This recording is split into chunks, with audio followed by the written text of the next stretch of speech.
नमस्कार दोस्तों, spirituality bye सुमन channel पर आप सभी का स्वागत है।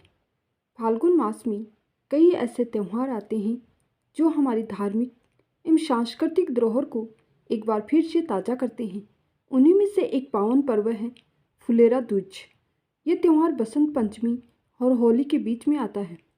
माना जाता है कि इसी दिन भगवान कृष्ण ने राधा के साथ फूलों की होली खेली थी। यही कारण है कि इस पर्व का नाम फुलेरा दूज पड़ा है। फाल्गुन मास के शुक्ल पक्ष की द्वितीया तिथि पर फुलेरा दूज मनाई जाती है। इस साल ये तिथि 12 मार्च मंगलवार को यानी कि आज है। द्वितीया तिथि प्रारंभ हो गई थी 11 मार्च को 10:44 AM से। द्वितीया तिथि का समापन होगा 12 मार्च को 7:13 AM पर। फुलेरा दूज पर राधा कृष्ण की पूजा करने, उन्हें फूलों से सजाने व उनके साथ फूलों वाली होली खेलने का बहुत ही महत्व है। कहा जाता है कि ऐसा करने से जातक की सभी मनोकामनाएं अतिशीघ्र पूरी होती हैं।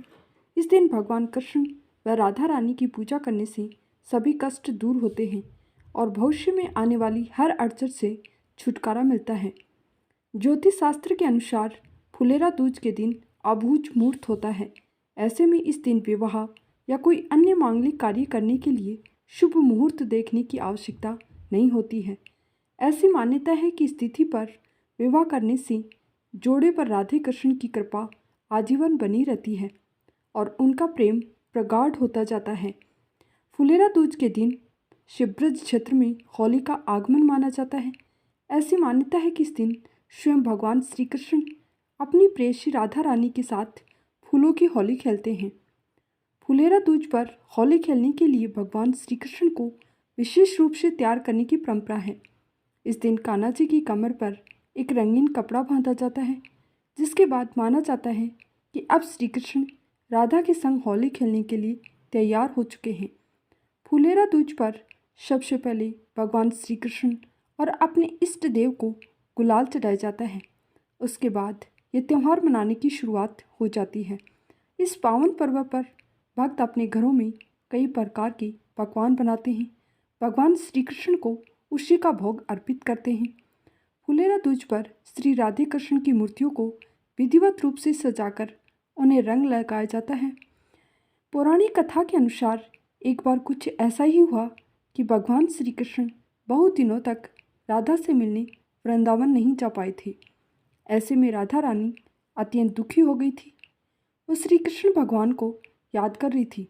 राधा का ये अथाह दुख देखकर सिर्फ ग्वाल और गोपियाँ ही नहीं, बल्कि मथुरा के सभी पेड़ पौधे और जीव जानवर, फूल सभी मुरझाने लगे थे।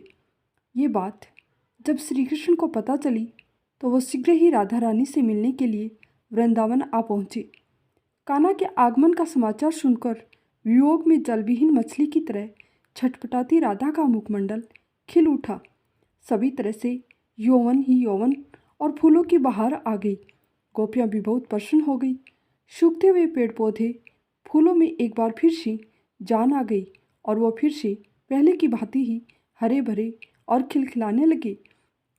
उस समय कन्हैया ने इन फूलों को तोड़कर राधा पर फेंकना शुरू कर दिया था। इसके बाद राधा भी अति प्रसन्न होकर उन पर फूल फेंकने लगी।